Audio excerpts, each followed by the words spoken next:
I now call this Bryan Independent School District meeting to order. Let the record show that a quorum of board members is present, that this meeting has been duly called, and that notice of this meeting has been posted in accordance with the Texas Open Meetings Act, Texas Government Code, Chapter 551. The time is 6 p.m. I wish to extend a warm welcome to everyone present this evening. I ask that you please turn off the sound on all electronic devices, and let's stand for the pledges.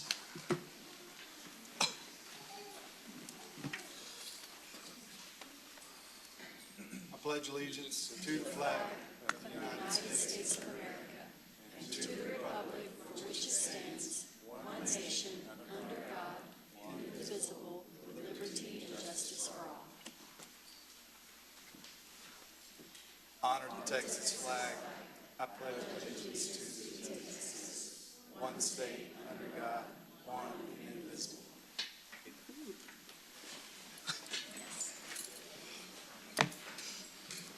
Okay, we'll start with our spotlights this evening. First is recognition of the Education Foundation's Alternative Certification Scholarship recipients. Yay. Sarah Braden, Executive Director of the Education Foundation, will present. Thank you. So we're excited to be here tonight in an effort to grow and support our Bryan ISD educators.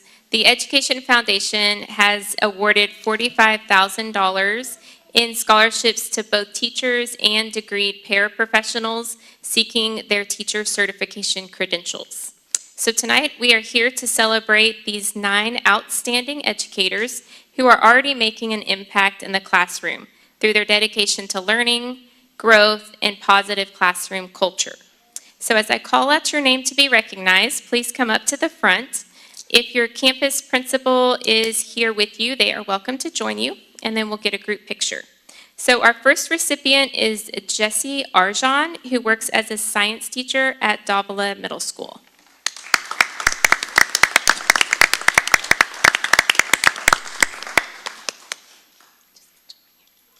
Our second recipient is Troy Kima, who represents Bryan High School as a physical education and health teacher.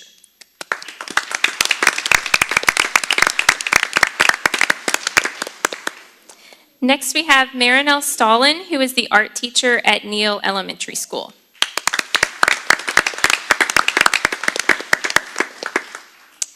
We are also here to celebrate Tamika Smith, who serves as a paraprofessional in the BEST program at Mary Branch Elementary School.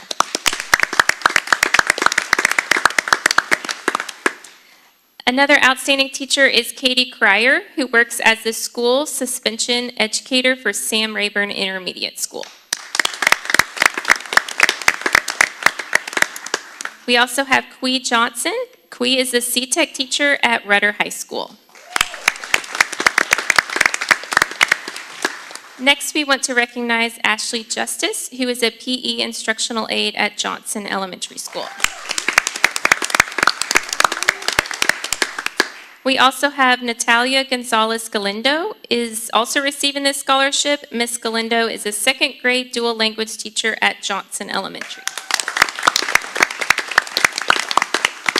And last but certainly not least, we have Kathy Morris, who is a paraprofessional aide at Sadbury Intermediate School.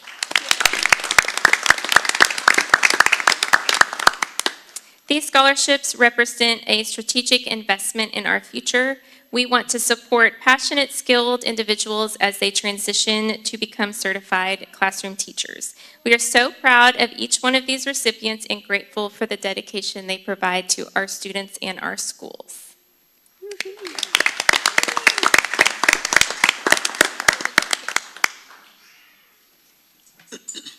Yay. Sarah, I just want to say that I think that's an incredible initiative by the Education Foundation to take resources from the community and identify needs within the district. This has been an awesome one to see take effect, and we're just thankful for y'all's efforts. And then after this, families, y'all can take turns and come up here and take pictures with your family.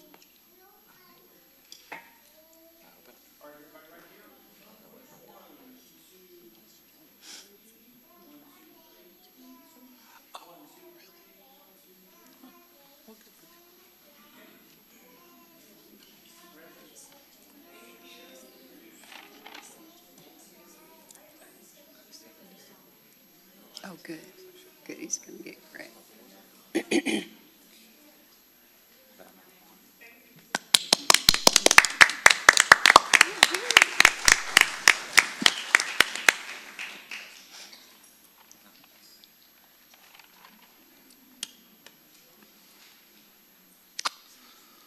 All right, next we will celebrate state wrestling athletes from Rudder and Bryan High School. Executive Director of Athletics Derek Rush will be presenting.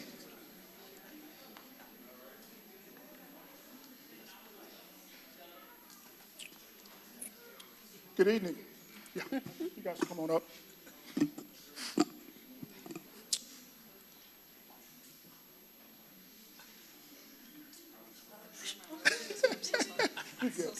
Good evening. It is an honor to take this moment to recognize some truly outstanding athletes and coaches through their hard work, dedication, and outstanding commitment to their athlete ability. The Bryan High School and Rudder High School have represented their school with pride at the state wrestling tournament. So at this time, I'm going to turn it over to Coach Warren, who is the assistant coach at Rudder High School. Coach Dunley is not able to attend tonight, but Coach Warren would take over and represent the Rudder wrestling program and talk about the young student athletes here. All right, good evening. Right here, we'll do Ava first. We have Ava, she's our senior, one of our senior wrestlers, two-time district runner-up, two-time regional qualifier, and one-time regional placer and state qualifier. She's been a great teammate and a leader, and she'll be greatly missed. And then next, we have Elena Placius. She is a junior district runner-up in 2026, two-time regional qualifier, and one-time regional placer and state qualifier. She will return to us next year as the cornerstone of our girls program, and we look forward to seeing what she can do her senior year.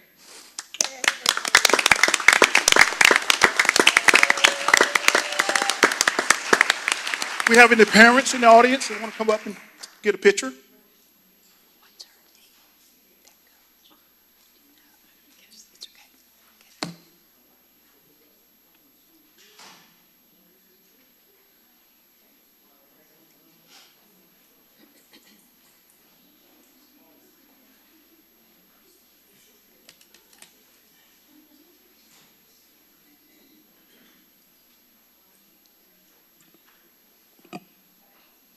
So next up, we have Bryan High School, who these two young ladies and young men were alternate, participated in the state wrestling meet there in Cy-Fair. And also Coach Zito and Coach Thomas, the head coach at Bryan High School, will be representing and recognizing their student athletes. Good evening. So I am beyond happy to have these group of individuals. Clayton, he wrestled at 113 this year, placed fifth at regionals and qualified. He's shaking his head because he's not happy. I kind of had to hey, you're going to be here, you're going to hold your head high. But last year he didn't win a match at regionals. And so this year, placed fifth, state alternate. Next year I'm expecting so much more success for him. And to actually be on that state podium as a placer as well. So very ambitious. Our two girls, we have Zoe, Caitlin. Caitlin wrestled at 100 pounds, Zoe at 145. Both of these girls made school history by becoming multiple time state placers. And Zoe made school history again by becoming the first state champion in Bryan High history. And so, girls.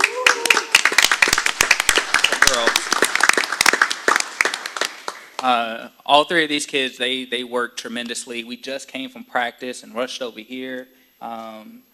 Both our girls are headed to nationals at the end of this month, and we're working really hard to hopefully bring back some All-Americans, hopefully in about a month. So we're just super excited and working very hard. Next year, all three of them get to return and hopefully be back on top of the podium. So thank you, guys. Congratulations.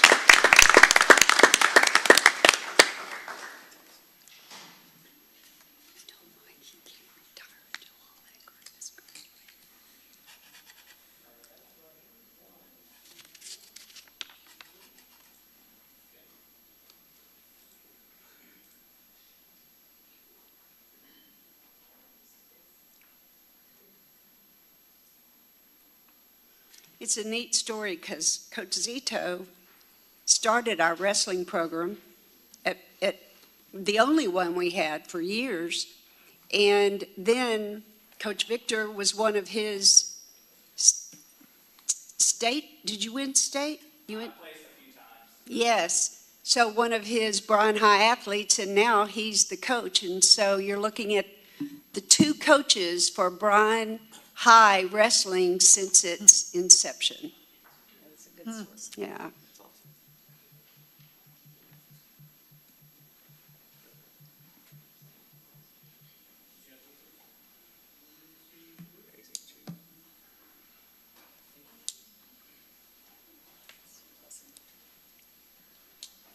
Awesome.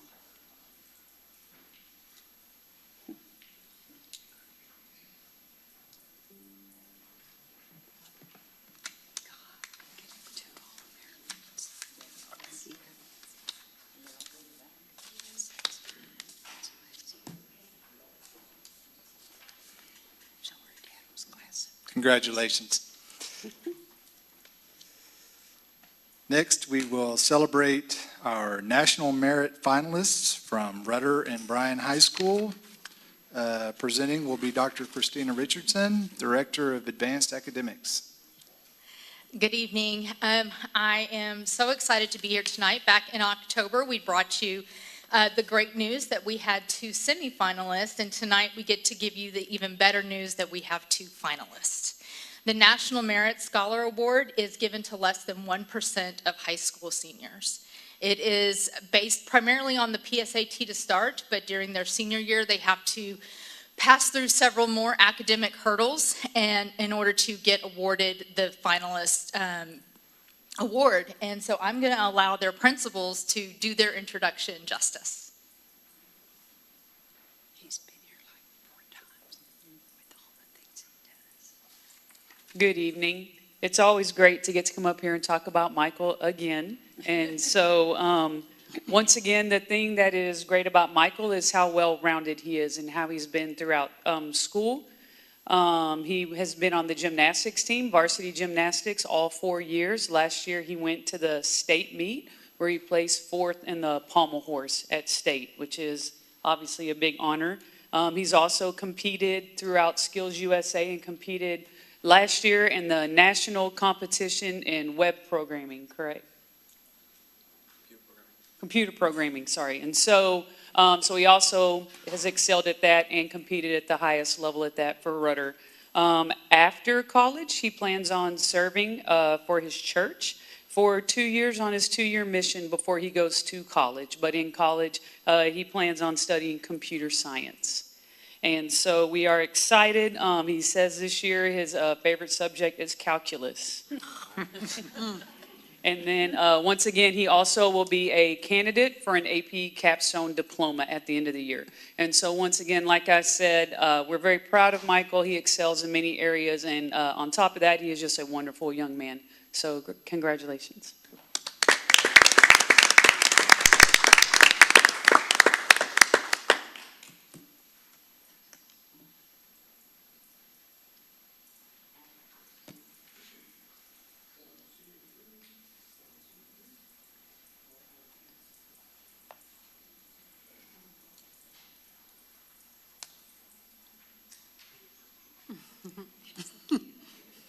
Big brother.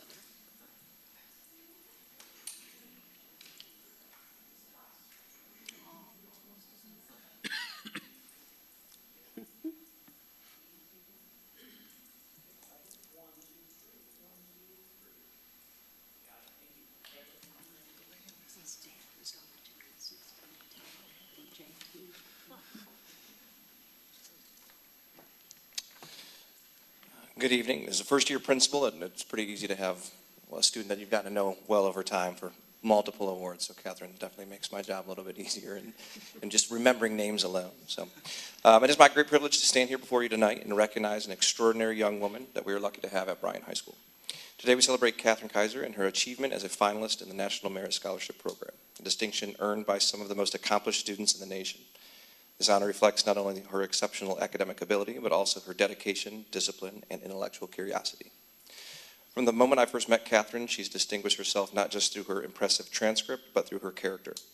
That character is seen on a daily basis, and just last week, her dedication to her fellow classmates was on display when she spent time with many of our sales students at A Night to Shine. What makes this achievement especially meaningful is that it represents balance. She has excelled in rigorous coursework while contributing to extracurricular activities, such as her time in orchestra, journalism, academic UIL, student ambassadors, chess club, and National Honor Society. She exemplifies what it means to be both accomplished and compassionate. As a school, we are incredibly proud of her, not only for this national recognition, but for the example she sets every day. She reminds us that excellence is built through perseverance, curiosity, and the courage to pursue one's goals wholeheartedly. Next year, Catherine plans to attend Harding University, where she will major in mechanical engineering. But until then, we're fortunate enough to have her at Bryan High School. On behalf of our entire faculty and staff, we say congratulations. We cannot wait to see the impact you will continue to make in the years ahead.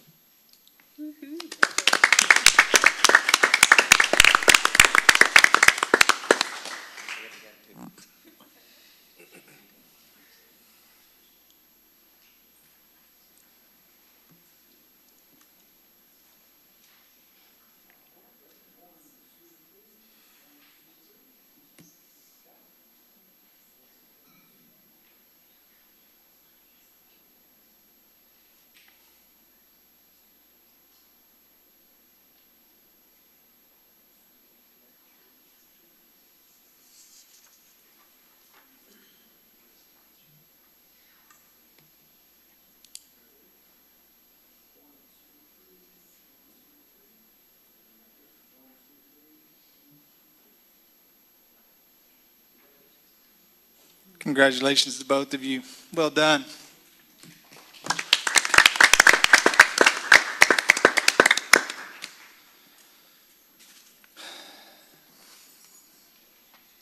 Next, we will recognize a showcase teacher by Lead Forward Consulting. Linda Montoya, Executive Director of School Leadership, will present. All right, good evening.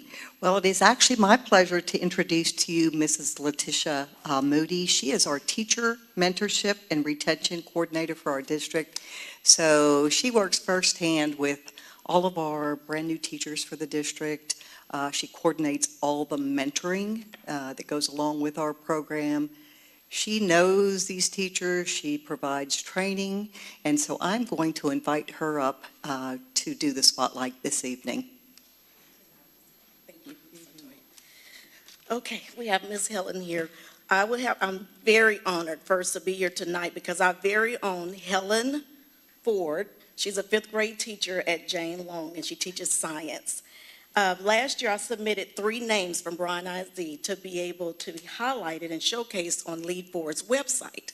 And Helen was chosen this year to actually be one of the representatives on their platform where she was able to highlight the important role of being a first-year novice teacher in a district and give some advice to, I'm talking hundreds and thousands of teachers across the state of Texas, because on this platform, we're talking about 1,000+ school districts log on to Lead Forward. And so Helen is actually highlighted and spotlighted this year. Actually now you can log on to their website and see her story. And what she's doing is providing some input because this time of the year, new teachers kind of feel overwhelmed and kind of like, can I push through? Can I make it to the end? Will they see me next year in my district? And Helen did a very good job of speaking from her heart and her passion as a second-year teacher, because she was with us last year, on how to push through, remembering the why, remembering your purpose of why you're in this role as a teacher. And you did a very good job encouraging them. Lead Forward was very proud of your testimony and speaking from your heart and your passion to all of our new teachers all across the state of Texas. So we honor Ms. Helen Ford as being Lead Forward's showcase teacher on their new teacher website.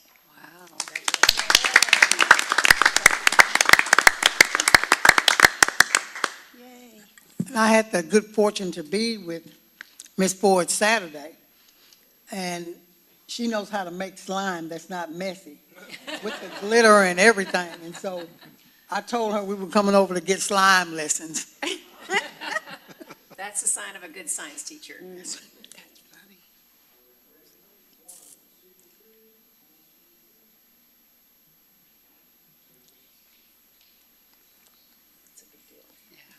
Congratulations.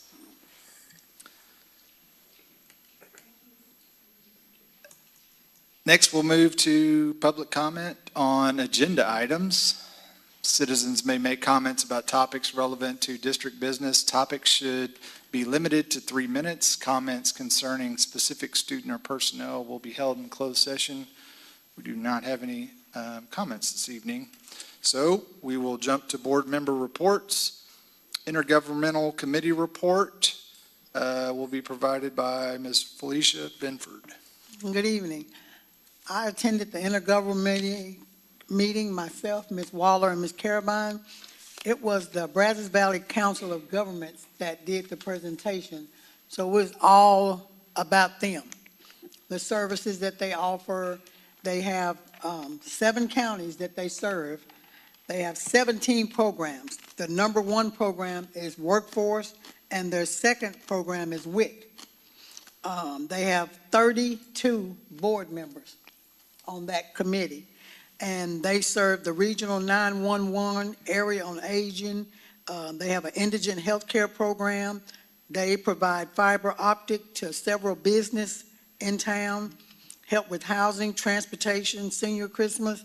So just a lot going on. So if you get the opportunity, go to their website and see all that they have to offer and what they're doing. Great program, doing wonderful things. Wonderful. Thank you. Moving to our information items.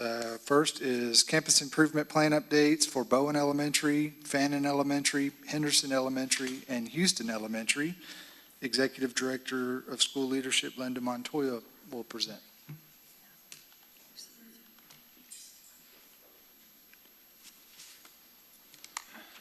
All right, I am back again to talk about campus improvement plans. So we have 4 more principals that will be providing you some information this evening on their priority focus areas for academic improvement from their campus improvement plans. And just a reminder that the alignment begins with the Board of Trustees with the adoption of the board goals. So in the development of the campus improvement plan, we always begin with the review of the district vision, mission, the board goals, and our district improvement plan. Some of the required elements include the comprehensive needs assessment, measurable objectives for student performance, strategies, the budget, and timelines. And then every campus has a CPIC committee, and I am not very good about, there we go. Their CPIC committee who actually reviews and approves their board. So some of the things that we do as a district where we collaborate with our campuses, we do our C&I support walks. These are our district coordinators, our curriculum coordinators who walk classrooms along with the campus administrators. We do our foundation's trend data meetings. And this is through our Safe and Civil Schools, so we're looking at data continuously through that. We do our campus support team walks. Every Monday, we go to an elementary campus. One group goes there, and one group goes to a secondary campus. During that meeting, we do classroom walks. We look at data. We talk about things that are going well. We talk about areas that we may need to tweak, and we make plans to make that happen. And then, of course, this year we've added the Texas Instructional Leadership, which is funded through the LASSO grant. This is our campuses that are grades 5 through 8, and they focus on observation and feedback and providing training for campus principals on the coaching cycle. So at this time, we will hear from 4 principals. We will hear from Bowen's principal, Fannin's principal, Henderson, and Houston. And I'm going to let them each come up and introduce themselves. So Ms. Guess, I'm going to start us off. Yeah, that would be great. Hi, guys. Hello. I'm excited to stand here with you today. Bowen Elementary, our improvement plan took a dip starting off with Ms. Guest not being there. So it was important for me very quickly to come back and see where we are in our current improvement cycle.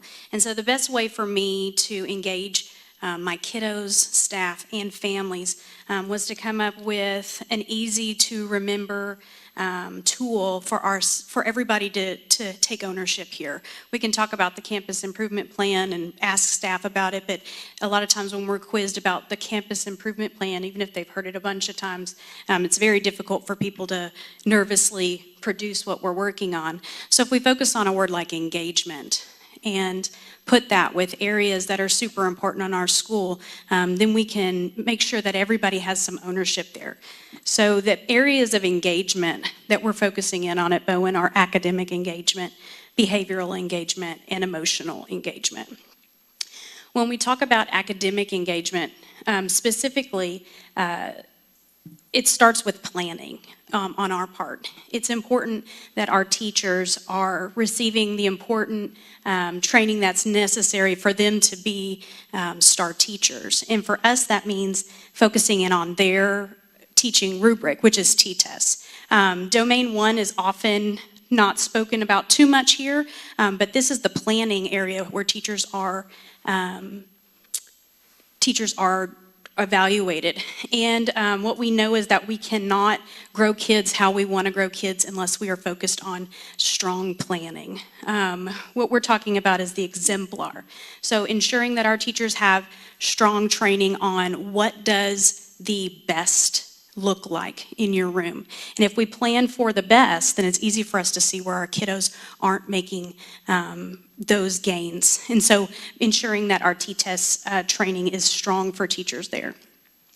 We want to encourage student improvement in reading and math always. We know that that's what we're all going to talk about up here, but specifically with the use of academic vocabulary, encouraging our teachers to plan for usage, not just the teacher saying it out loud, but student discourse, student-to-student dialogue, and encouraging them to speak in a way that's academic. We want to keep our kiddos informed in their own learning, and that's student goal setting, making sure that kids can explain where they are, if they are meeting their goals, where they're struggling, and where they need to improve. And so student goal setting is super important in that academic engagement as well. Behavioral engagement is an area that we all don't have a choice but to focus on because behavior's in your face, and we got to make sure that our campus safety is top priority. And so we want to increase kids' feeling of safety by making sure that we have that 3-to-1 positive interactions with students and staff. We want to collect data on that and make sure that we're driving our teachers in the right direction with professional development, not just say that we're doing that, but give them strong data on how often that's happening and occurring in the settings in our room. And then Foundations is doing great things for us, especially at Bowen with common language.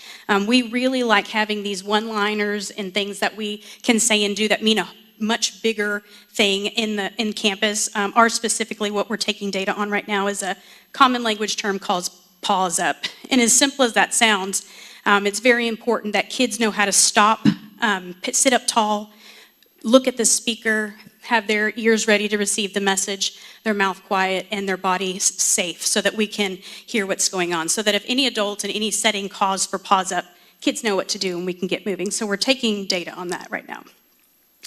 Emotional engagement is our very favorite. We are doing fun things at Bowen to increase family connections.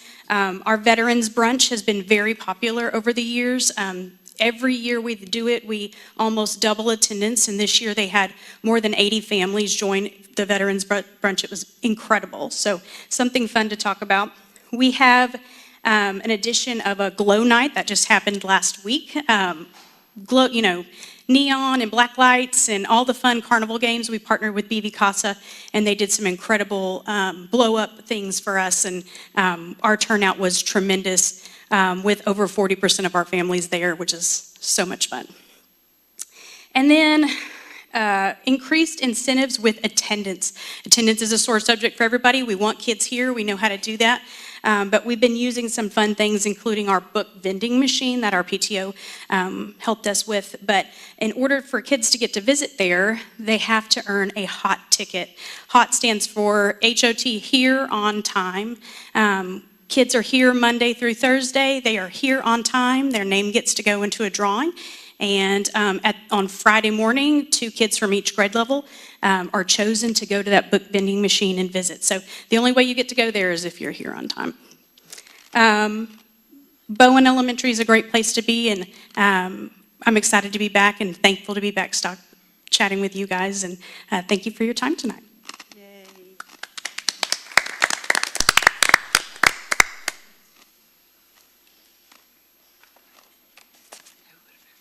My name is Mrs. Taplett, and I'm the principal at Fannin Elementary. And I want to talk to you a little bit about our 3 areas of focus this year. And of course, our very first one, we'll talk a little bit about academic, culture, and student leadership. Of course, academics is the most important goal that we have, a focus that we have this year. And a little bit different from Domain 1 with T-Test, we're focusing on Domain 1 with STAR.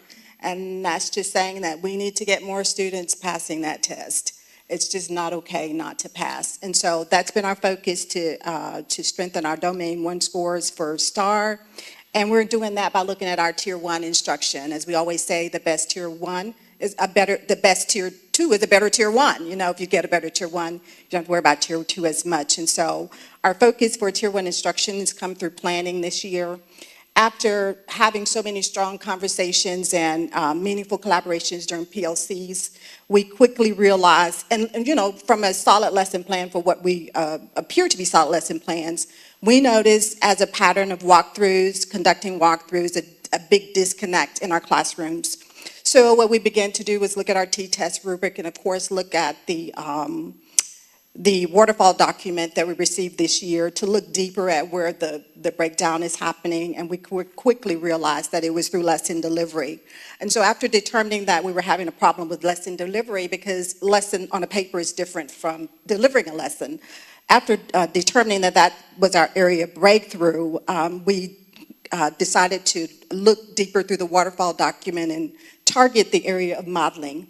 So our PLC shifted from being just talking through lessons, discussions, to demonstrations. And so every week we have 2 to 3 teachers who are actually modeling lessons. It's becoming very powerful very quickly. It was a struggle at first. Teachers were really pushing back. They didn't want to prepare to come to planning in a different way by bringing all of their materials for lessons. By November, it was really tough. I think we're all looking for November to come and Thanksgiving break, but we've made it through. We kept pushing. It was just, you know, it was just non-negotiable. And so now they see the value of having planned, actually modeled 2 to 3 lessons a week. I mean, just think about it as a teacher, if you've had those lessons modeled, how much less stress that is and how much more effective your Tier 1 is being. So that's been very good for us. The next area we focused on was vertical alignment. That's been also a missing piece at our campus this year, especially because we had different people in different places in the classrooms. So we realized very quickly as well that the language wasn't transferring from grade level to grade level. So we focused a little bit on vertical alignment in our academic plannings as well during our weekly, we call flex data meetings. We have for every grade level has a flex data meeting aside from PLC. So we focus on looking at that vertical piece along with data. And so that's been a big focus for us. We look at that. We've been doing that during our PD days as well. And so teachers are finding a lot more value in collaborating over lesson plans. Another area, I guess, is our culture. We are a Leader in Me school. I think we're the only school in the district that is a Leader in Me school.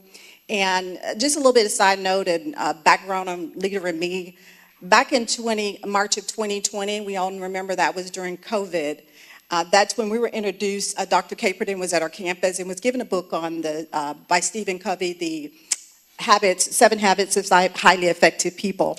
And so she and I looked at that book and decided we were going to do a book study. Well, a couple of weeks later, we went out for COVID and just looking for a way to rally the campus together.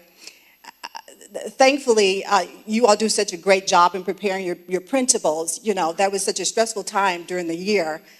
We just didn't know what was going to happen.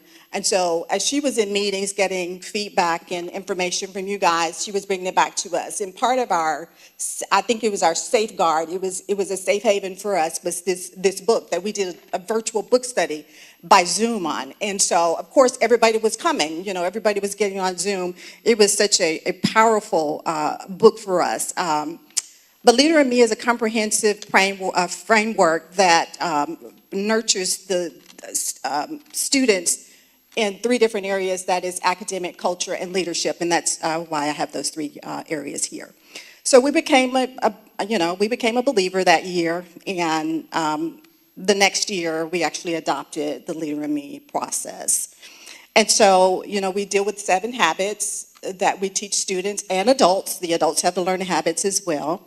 And so we teach those habits, and they've been very powerful these last 3 solid years that we've been in there. Well, actually 4 solid years. Next, we've been looking at, we have our Family Day. Let me talk a little bit about Family Day. That's been about one of our pride and joys that come through Leader in Me. Family Day is a day that all of our teachers on our campus and their students are a part of a family. We have 4 families. And so what happens is during Family Day, these teachers get together within their family on their grade level team, and they rotate throughout activities together. So you have pre-K through 4th grade in one family. And so they'll rotate for 2 hours, great lessons and activities, and it's just such a strong way to strengthen our campus community. So we end the day with a high energy student-led pep rally, because Leader in Me is very high on student leaderships and student roles. And so the pep rally is student-led, lots of family-friendly competition, lots of spirit, and each family waving their flag. So it's a very fun day, and at the end of the day, one family earns the bragging rights to take home, well, not to take home, to hang the coveted spirit stick. Our next Family Day is actually this Friday, so if you'd like to come, our pep rally actually starts at 1:30. The Family Day activities go from 8 a.m. to 10 a.m. But if you want to come to the pep rally at 1:30. It's a lot of chaotic fun. You will see a lot of students running the whole thing. And then we look at attendance. And the thing I love about Leader in Me, and not only Leader in Me, but also Foundations and our Essential 8 that we have for the district, a lot of the core principles are all 3 are so intertwined. And so we've had to do the work of actually, because we didn't want to put away Leader in Me. It was such I think it's very dear to us because of the time we adopted it. So it holds a lot of memory for us. And so we didn't want to leave that, to push that to the side. But we had to work together to create a crosswalk for our Leader in Me, Foundations, and Essential 8. And so for a teacher, we made it easy because it's on our calendar. Our counselor links all the lessons every single day. The teachers just have to go on and collect the lessons during SEL time, and we can. It brings all 3 of these together beautifully. So we've done a lot with attendance as well through Foundations and also with the Leader in Me, because our next area talks about the student leadership notebooks. Each student in our campus have a notebook. It's almost like Avid, but I think our notebook's a little bit different because it have about 5 different sections. But the first sections in that notebook is attendance. So every day in the classroom, there's a calendar in every child's notebook that the first thing they do is they log their attendance for the day. So any students can look back and see, you bring up, hey, where were you last week? And they go, I was there. No, look at your notebook. Were you here? So it's a very good reminder and memory for them to look back over their attendance for the whole month, because we do change those out every month. Also in that notebook, they have things like goal setting sheets. That's been a big thing. We've been doing goals for 3 years now, and so we're getting better at it because we've been really good at setting goals, but we found out that determining what a lead measure is, how do you reach a goal? students have no idea how to reach a goal. And so we've had to learn how to teach children what are lead measures. And so we have that in there. We have my work, my celebrations, because we believe in celebrating. Every child on our campus have a job within in their classroom, and then we also have campus jobs. So we've done a lot with goals in our campus. Another one of my favorite is our grade level data boards. Every grade level has the data that they're tracking. You know, they have to work together. What are we going to track? What is the best bang for our buck? What are we going to track? So there's a grade level data board in every hallway. So that's been exciting for us to keep track of. But as you see, all three of these areas work so well together. The academic, student leadership, and culture, and they work well together with all three of our initiatives. So I do thank you all for coming again. We have our family day on Friday if you'd like to come by, and it's a lot of fun, lots of color. Every family, it's earth, wind, fire, and water, and every team has a color, and they wear it to school, and it's just so much fun. But want to see an elementary pep rally, come on by Friday at 1:30. And that's also an attendance incentive to get kids to school the last day before a big break. So thank you for your time. I would like to just say one thing. Thanks so much for the invite for Black History program that y'all had on Friday. It was wonderful. Thank you for coming. Yes, Thank ma'am. you for coming. I enjoyed All right. the invite. Thank you. All right.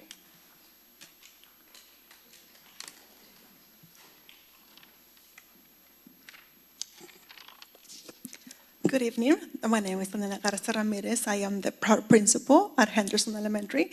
And I love that we have a lot of things in common that you already guys heard. So always the main goal that we have is academics. We are a bilingual dual school, so we have double the challenge as we are trying to get our students to increase their scores in both English and Spanish. Our students who take all the assessments in 2 languages. When it comes to the STAR test, we decide what is the highest for them. But we cannot do that if teachers are not ready. So we plan as well. We meet with teachers, and same as Fanning, teachers are now modeling for each other. I have a huge range of novice teachers with experienced teachers, so they are helping each other to grow, and they come and they help in math and in reading. And also we look at data often. So we meet once a week for planning, and then every time after we take an assessment, we look at the data to see where the gaps are, where we're doing good, and what we need to come back and reteach. And then from that, we regroup, redo our groups, and we start all over again. Same thing as with that, we want the students to be aware of their goals too. So we also have goals for the students. They also have a binder too, and we call them goal-getters. And this is for all the students. I have a bell in my office. When the class gets to me their goal, or the students, they come to my office and they ring the bell, and they absolutely love that because it's loud, so everybody gets to hear that we're celebrating them. So it's an awesome thing that we celebrate. We love to celebrate the students for everything. So that's a big thing. One challenge that we had is always academics who always want to grow. So last year, I took a group of 7 people with me to go to AVID. So we are doing AVID this year too. We're the second elementary doing AVID. And now we are speaking the same language with everybody. So we're doing organization. And this starts with having your backpack organized. So with the littles is we have icons of what it is that you're supposed to have in your backpack. So we're cleaning backpacks, hopefully weekly. In the classroom, we have binders for what gets to go home, what stays in school. And then for the older kiddos, we are helping them to organize their thoughts. We have a lot of graphic organizers that they use in the classroom, and this goes from 1st grade to 4th grade. And they look different in every classroom, but we're helping them to how to hold the pencil correctly, how to really organize your thoughts. And again, for dual classes, is double the challenge, because 1 week they might be thinking in English, the next week they're doing it in Spanish. So that's what those folders are really helping their students to be successful. The framework for duo is they don't repeat the same. They go back and they move on. So we really have to make sure that they know what they learn that week, so they can move on and advance the second week. So that has been a great help for teachers to speak the same language with everybody. The same thing is with our foundations too, an essential aid. We also work hard to get to know the students and to really have that 3-to-1 or maybe even a 5-to-1 ratio of interactions with them. And we celebrate every little thing that we see. We have lots of tickets that we give the students. We have our hawk box that we give the students. We have a hawk store on Friday. We have a hawk block. So we are hawks all the way, and we do it for everything. We do it for academics. We do it for attendance. We do it for just noticing great things with the students. And the same thing with the Essential 8. Once we became a foundations district, we took the Essential 8 as our core values. So the students know that we Hawks work hard to be leaders, and everything that we do, we're leaders and we work really hard. And every month we have lessons. We follow the lessons on Monday for the district, but then my team created lessons from Tuesday through Thursday that we do as well. And then on Friday we do circles, because we know that behavior really impacts. If you don't know the students, you won't be able to have good results academically. So we do also really know the students, and we do a lot for them. Before we get to do other academics, we had to start with the heart. So that's the first thing that we do in the morning. So we do all of Essential 8 or SEL, and then we move on with that. Also with Essential 8, one thing that we've been doing is lunches. Every classroom gets to select the student that displayed the Essential 8 for optimism, let's say. And then we recognize them announcements, and then on Friday they get to come to my office to have lunch with myself and my counselor, and they love that too. We give them a shirt and a yard sign to go with display, and they love that. And it's fun when you get to have the siblings, and they tell me, oh, my brother also got that award, so it's really fun to see that. And also, of course, I had to brag that my school got the UIL, the top school, the 2 trophies for English and Spanish. And again, we're a dual campus, so we always work on both. So whenever it was elementary UIL, so we got the 2 trophies home. So again, another challenge that we have, that we also want our students to be competitive too. We cannot forget about our SPED students. Our SPED students, we have a lot of SPED students in the SALS program, and a lot of them get to take the STAR test as well. So we also want to embed them on everything that we can and grow them. They have a lot of skills that they develop around the school. They have a Hawk Snacks Cafe that teachers place an order during the week, and then on Fridays they get to deliver to the teachers. And they also have a garden where they're planting strawberries and tomatoes and whatever else we can get our hands on. So again, we try to incorporate all the students in our areas. And of course, we cannot do any of this if the students are not in school. So for attendance, we also have a lot of incentives for them. We also do a celebration. We have a raffle on Friday, similar to Bowen too, that if you're here in school, you get to put your name in that. So, and then we give them a science kit so they can get to go home and play with their families over the weekend as well. And also for my staff too, as I cannot do my job if my staff is not in school, so I also celebrate my staff every 6 weeks with breakfast or lunch or something small for them. And one thing that we've been working a lot is family engagement too. We use Class Dojo a lot, and our parents love. And then today we launched our new parents course that we've been posting on it too. And then I sent monthly newsletters, and my teachers also send their newsletters as well. And then we also have after-school programs. We have arts, choir, soccer, and robotics too. And our parents absolutely love that they get to participate on all these events after school. We're also part of Read by Third as well. We did this before COVID, and then we're joining again, and we love to spend mornings, Saturday mornings with our families as well. It's been great to be here with our families. I get to see most families being committed to it, so they're coming back. And that's great to see that. We also have a lot of events after school too with our grade levels. Every grade level has their own night where we do our music program, art show, and then the teachers do an activity. This year we did science night, something that we haven't done in a long time, and it was a huge success. We had a lot of partnerships, a lot of people came from the community, and we had also the reptiles from Rayburn, so we had people holding the snakes, so it was a lot of fun at school. We also partner with the village. This one I love because this one is a good mentorship for students, especially for the male students that we have. This is a program with a lot of A&M mentors that come to school on Thursdays, and it is just after school. It is free for the student, but it really works on building the students. It's not academic, it's just about mentorship about how to be a better person and who do you want to be when you grow up. So this is great that our students get to spend 1 hour with college students playing basketball and learning a lot of new skills with them too. One thing that we're doing this year that we haven't done in the past is PTO. We did not have a lot of parents, but this year we have about 5 moms that are amazing.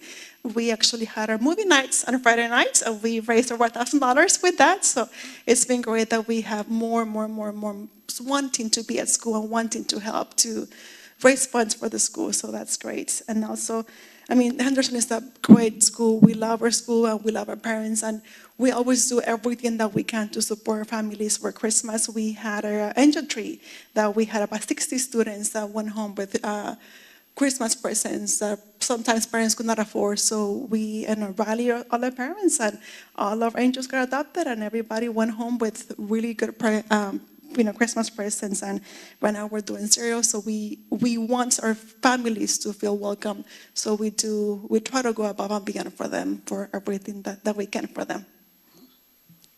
Any questions? Thank you. Thank you. I've got a question. Yes. How do you, I'm curious about your after-school clubs, robotics, soccer, art, choir. Are they volunteer-led by members of your staff? I have amazing teachers that they volunteer. Wow. Yeah, they have those teachers that are the ones doing that. They have been at Henderson for maybe 10 years, the same as that have been there, and they know the value that has with having that community and building those skills for the students. So yes, it's volunteer. Yeah, that's awesome. And they love it, and they keep doing it. Thank you. Thank you. Hi, how are y'all doing this evening? I'm Mandy Wells. I'm the principal at Houston Elementary School. And we have several focuses that we're looking at this year. As always, we're focused on our student achievement, but really focused on our academic growth. And in looking at that, we really look at differentiated instruction is where we're really focusing this year. And it's not just with our 3rd and 4th graders. We're really looking at it K1 and 2. And so in addition to doing our weekly planning, where we plan our Tier 1 instruction, we also meet with our teachers as grade levels, and we look at student work, and we talk about individual students, and we look at where they're at and what we can do to push them. So not just necessarily students that need intervention, we've really been focusing also on what we're doing for our students that need to have enrichment and they need to have extensions. And so really when we're looking at our groups for our differentiated instruction, we're not just looking at it for our lower students that need to get on grade level. We're really also pushing our higher achieving students and making sure that they get the differentiation that they need to push them higher. In looking at, we also have like our different things as far as focused on clubs and stuff to help with that.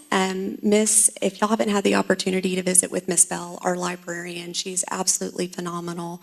And so to help us with our focus on pushing our reading achievement higher, she has been having book clubs after school with different grade levels and really getting kids really interested in reading books for pleasure, not just for increasing with academics. And she's just a magical person and truly a gem and really works on getting kids really excited about reading and excited about books, which in turn is driving up our reading scores. We also really do a lot of meeting with our teachers and having those coaching conversations with them. We do a lot of walkthroughs and then looking at their kids and talking about them and really being proactive in working as a partnership with our teachers alongside them and coaching them and providing feedback that way and increasing instruction. And looking at our attendance, they have to be there in order to learn. So we've been having some incentives on focusing on that. We're close to our goal. Like we have a 96.5% goal. Right now we're at 96.1. So we're getting there. We're working on it. We don't just do like grade level. competitions like we have where the classrooms are actually having competitions within each other, and we do class prizes as popcorn parties and different things like that. But we also do individual incentives. So where children that are there on time have perfect attendance for that 6 weeks, they also get to get books from our book vending machine. And that has been a huge hit. They've really enjoyed that.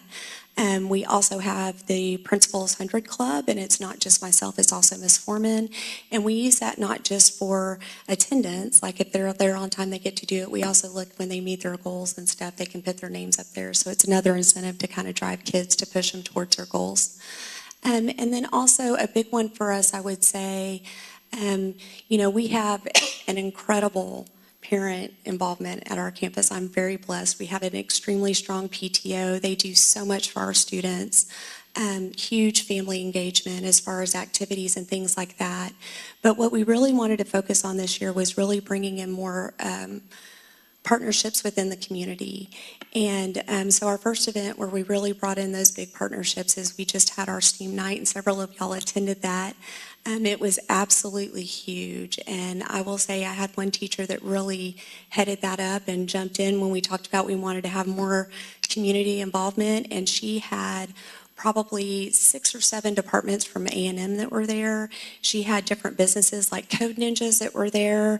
She also had AgriLife Education Development, the Brazos Valley Museum of Natural Sciences, and it was just huge. I mean, she just knocked it out of the box with getting all of them engaged. And it was really exciting. Something we're looking forward to this spring is we also most closer to May, but where our students do our living statues. But we have something really exciting this year where we're actually going to partner with the College Station Historic Preservation, and they've actually invited us to have our students come for luncheon and actually perform for them and do that engagement for them. So that's something that we're really looking forward to. I think will be really exciting for our students. And so, as you know, I mean, Houston's just a magical place, and I have an amazing, amazing community, very supportive, and very amazing staff, and so we're just very blessed and just continue to push them forward. Do you have any questions? I want to jump in and just say the STEAM night was amazing. Many of us in this room were able to attend, and I'm glad that you recognize Sabrina Springer, who was the teacher that was instrumental in bringing them all in.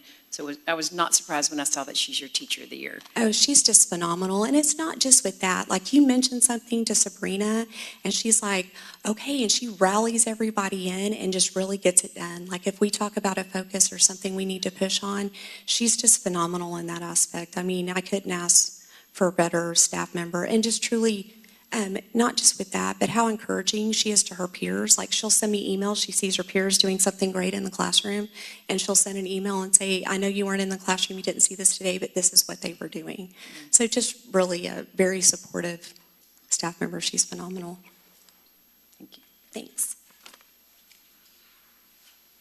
All right, did you all have any questions for these amazing principals? All right, thank you. Thank y'all for coming, presenting.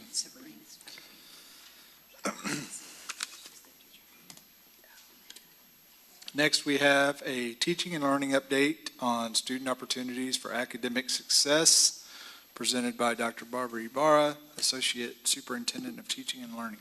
Thank you, Mr. Bryan. I'm also going to be joined by Dr. Richardson and Dr. Merrill. It is a team approach. This is all about academics and pathways for kids.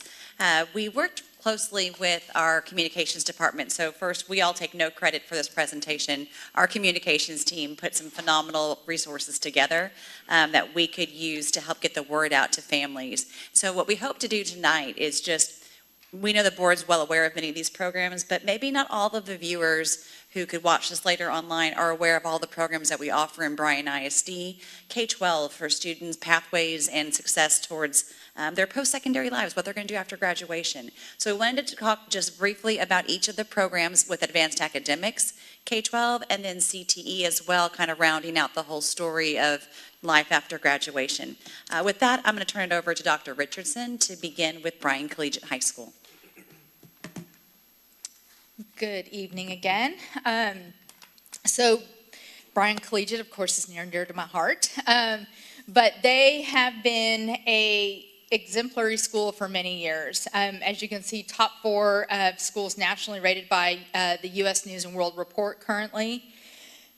So students who attend Bryan Collegiate have the opportunity to earn up to 60 college credit hours tuition free. Any of us who have paid a college tuition recently knows that that equals incredible savings for your parent, a student taking out loans, whoever's going to be responsible for that tuition. It is a partnership with Blinn and Texas A&M. Blinn does a phenomenal job providing the dual credit services, and Bryan Collegiate is set up to provide supports for students who want to take on that challenge. At the class of 2025, 75% were first-generation college students. 48 students, or on an average of 48 college credit hours earned, 12 earned their associate's degree, 41 were core complete. That means that no matter what their major is, those dual credits they took will transfer on to the next school that they attend. And then they have an emphasis on community service. And so the class of 2025 earned 14,800 community service hours. And we have our QR code there for parents who would like to apply, and those applications are open. Any questions for Bryan Collegiate? Okay. Next up is our International Baccalaureate Diploma Program. One of the great things is this is the only one in the Brazos Valley. They had 137 total students complete 1 or more IB courses, with 114 passing their exams and earning college credits. 5 of their subject areas, the scores on those 5 subject areas were above the world average of those tests. 12 subject area exams, 100% pass rate. So all the students who took those in the 12 areas passed their exams.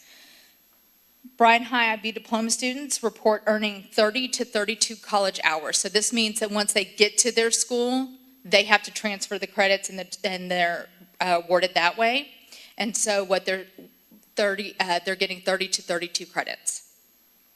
The curriculum is really focused on research and making sure that those students are extremely well read, they can write, and that they are ready for that next step. And also, again, there's a QR code there for applications. Any questions on IB? Christina, do you remember how many are in the state and even nation? I know it's a very exclusive number and it's globally renowned. Yes, I actually don't have the number off the top of my head, but it is less than 1,000 schools in the state, and we are privileged to be one of those campuses. All right, but the only one in the Brazos Valley, and we're proud to claim that. So what are our numbers for IB currently? Do you know off the top of your head? I don't know off the top of my head. Sorry. They did just recruit, I know, 130 students into their freshman class for next year. So 8th grade students are becoming aware of the IB program and preparing to enter in as a freshman. Mm-hmm. And that's pre-IB. Is that freshman and sophomore is pre-IB? Right. So technically, the IB courses do not start until 11th grade, but they bring students in as 8th graders and kind of cohort them together, because students aren't going to want to start at another high school and then transfer over their junior year because they participate in a lot of other things. And so you want to stay at one school during those 4 years. And so they are not taking IB courses, but they are starting to learn all those IB skills that they're going to need to get into the IB program. So a sophomore who's not in pre-IB can then enroll into IB as a junior? Yes, they can. Okay, and still be on track to achieve the IB Yes, cert? the actual things that they start doing for their IB diploma will not start until their junior year. Okay. So at Rudder High School, we have the AP Capstone Diploma Program. This actually is not as veteran as the IB program. It just started in the 1920 school year, and so they are still growing. They had to fight the infancy during COVID years, But what happens is that these students take 2 courses. The first one is called AP Seminar, and they can take it as a sophomore or as a junior. And then they take the follow-up course, which is AP Research, and that's taken as a junior or as a senior. And it is essentially 2 years, if you've ever seen a thesis or a dissertation, and that's what they're building, is that they are learning how to research, learning what does good research look like, and learning how to put that together into their own research project. And that's what the AP Research class is. So students complete those 2 classes. They submit their work to College Board as part of their AP exam. And then to earn the diploma, not only do they have to pass those 2 courses and exams, but they also have to pass at least 4 other AP courses and exams.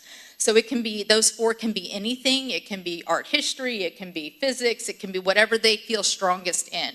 And for those students, they actually start taking those AP courses as freshmen. So a student who takes AP Human Geography or AP World History, those scores would count towards their AP diploma. So they have a little bit more time to meet all of the requirements of the AP Capstone Diploma. And I believe they are at about, last time I checked, they were at about 60 applications. I did phone a friend back to the IB. As of early 2026, there's less than 100 IB programs in the state out of 1,800 schools. So when we say exclusive and a tremendous opportunity, it is truly that. So. And for AP Capstone, we were the first in the Brazos Valley to have it. I believe now there's 1 other school that has it, but we were the first ones to start it. I think we're the only public comprehensive high school with it. Yes. I'm pretty certain. Yeah. And then next is our Aspire Academy. This is our 5th through 8th grade academy. Students enter in 5th grade. During intermediate school, they get the opportunity to participate in enrichment. During that time, they're introduced to 6 different pathways: biomedical, engineering, computer science, fine arts, global studies, and graphic design. These are curated pathways. They were chosen very specifically so that students start understanding, what am I a STEM student and what is STEM? And so they're looking at 3 different areas of STEM. Or am I more of a humanities student, and what does global studies and business and language look like? What about fine arts? Graphic design is a very up-and-coming area as well. And so those 6 pathways were chosen very specifically with teachers, parents, community members as we developed Aspire. Those are then aligned into middle school into 6 different pathways with CTE. And so they can actually start, if they're a computer science kid, they can start taking foundations of cybersecurity. If they're engineering, they can start taking the introduction into engineering as well as robotics. So each of these 6 pathways has courses in middle school that align to those experiences.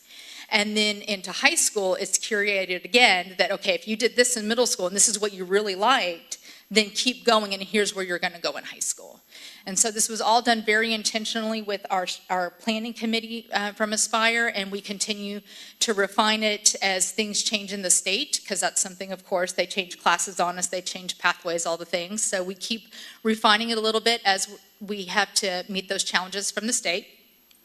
And then within the classrooms, students are in all 4 core area of advanced. So whereas other students may choose, oh, you know what, I'm just a really strong math student, I'm just going to do math as an advanced class. Aspire students are expected to be in a core curriculum that all 4 core are at that advanced level. And the teachers are doing project-based learning and cross-curricular activities. For example, in intermediate, they're doing history fair in social studies. Well, in the English teacher, the Aspire English teacher is also helping with history fair by bringing in the writing piece of it. And so they're finding joint projects like that across their curriculum to help enrich as well. Any questions for Aspire? I had some questions from a parent at one point about, I think at some point, I unfortunately can't give you all the details, but that there were students in some of these classes that were not keeping up with the coursework, and it was, in his opinion, was kind of dragging things down somewhat. I know that's a real challenge because we want to get as many kids involved as we can. Do you have any comments on that about how that's being handled? Yeah. Well, that's always a challenge in any advanced academic. It is at Bryan Collegiate and AP and IB because students say, oh, I want to do this, I want to do this. And then the reality of actually doing it can be much harder or difficult than they realize. One of the things that the intermediates have put in to help students is AVID, and so there's actually an AVID section for Aspire students who need that. They need that organization, they need those study skills, they need to know how do I take notes. And so all of the campuses are trying to find ways to offer support to help those students who may be struggling a little bit.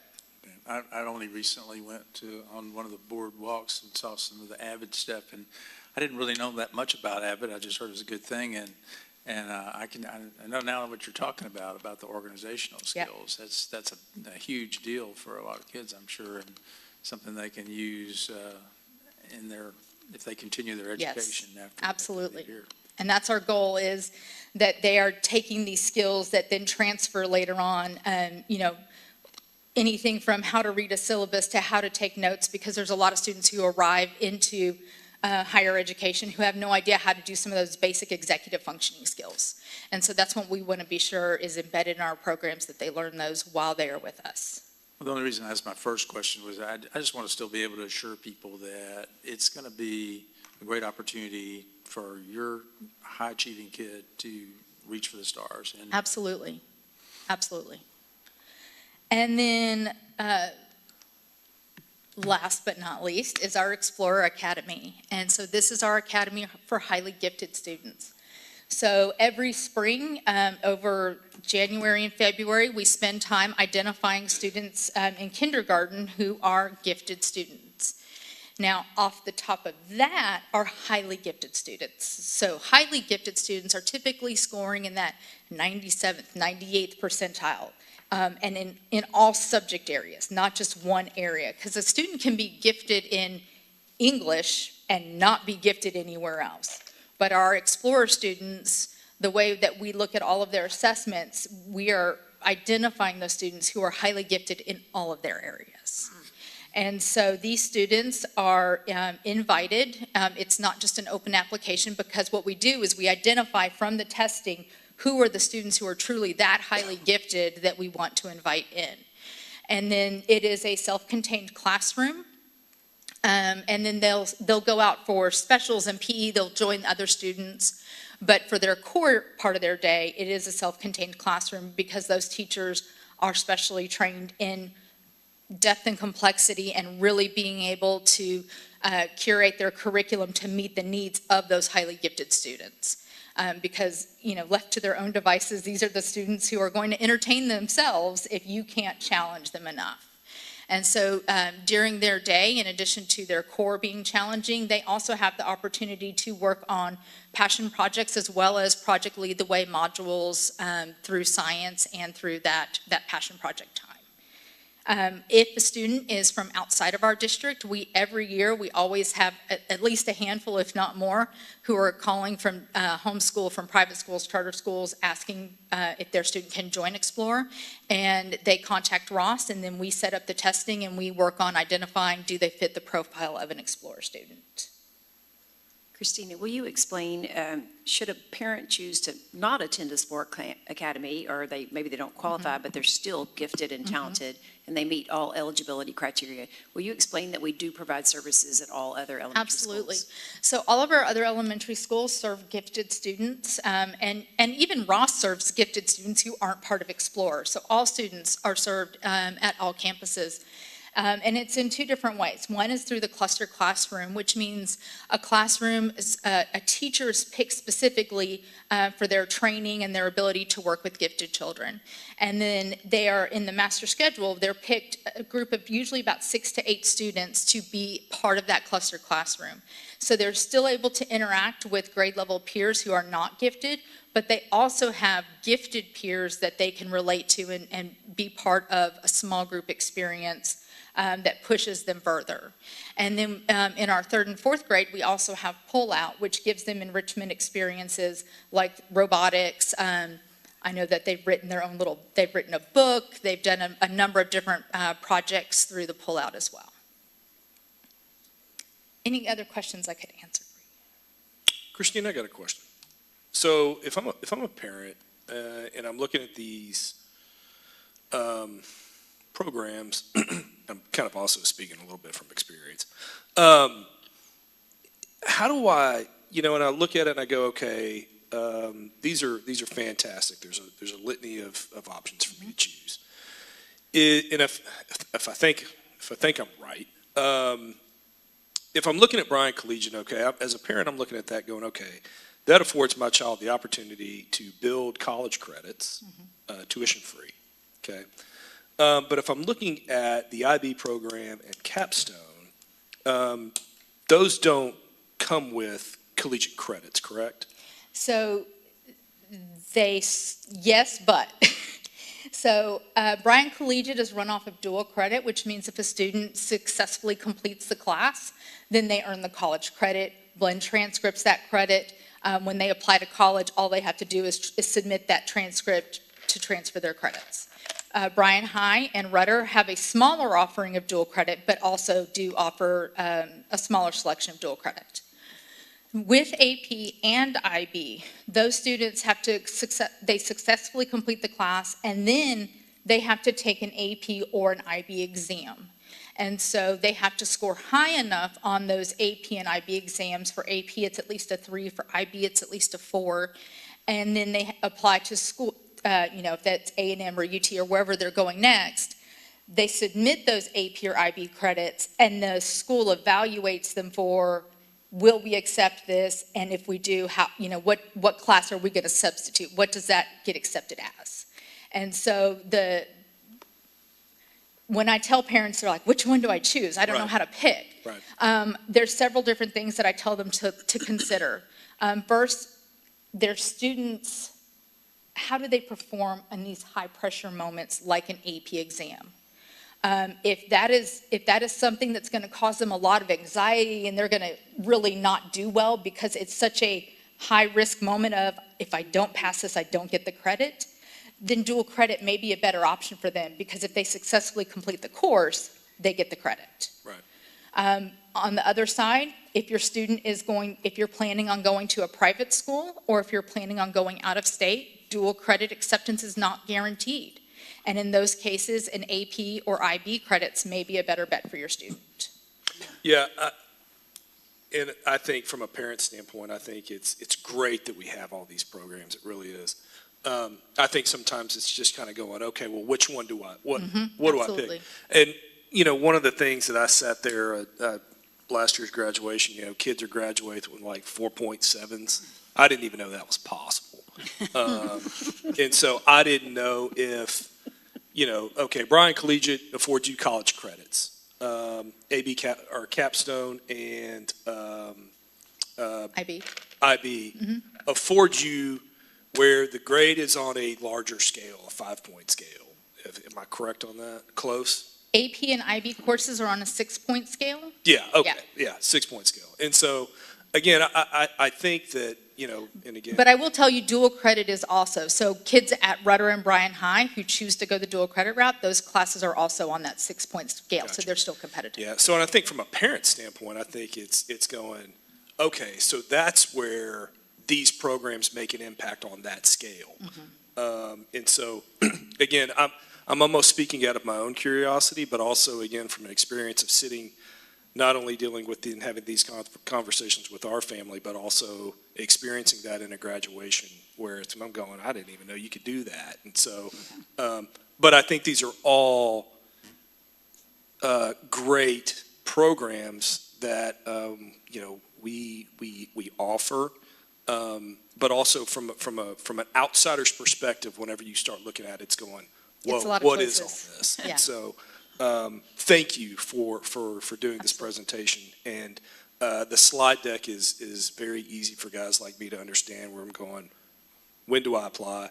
How do I apply? What's important? So thank you for that. And Mr. Stennis, I have to give you and Mr. Bryan credit, because in our most recent meeting for Community Affairs with Hugo and Callie, you gave us that feedback, that we need a playbook that's easy to understand, because the complexities and all the options and choices. So if you've got a kid in elementary or intermediate, this is a foreign language to you. Yeah. So thank you for your feedback so that we could break it down and tell the story and make the information available.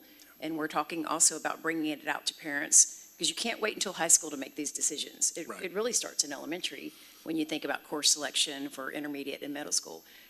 In fact, we've done it with our intermediate parents on those nights called The Next Step. We've started talking about choices with course selection. And then, you mentioned it already, grade point average and how that determines rank in class, because the universities are looking at that. And then I can tell you as a parent and someone working with college admissions officers, even if you don't fare well on the AP or IB exam, if that's on your transcript and you took those levels of courses, they understand the rigor and depth and complexity. And if you're up against a student trying to get into A&M or UT and you've taken AP or IB courses, you're probably going to jump ahead of the person who has not, because they understand that level of rigor. So it's a lot to understand, and we are committed to making this available to our parents and having meetings, et cetera, to guide them so that they can position their kids for success. And what I can tell you, working in Bryan ISD, we offer more choices and opportunities for students than I've ever seen. And that is the truth. So we're proud of it, and I'm happy to hear Christina explain. We're also working to make sure that we level the playing field and we position kids for success, because maybe all kids are not as committed to, doing the work. So we don't want them to fail and then miss out. So we're going to do even more to lift them up and level the playing field and give them the resources they do, because they can be successful if they choose this route. Yeah.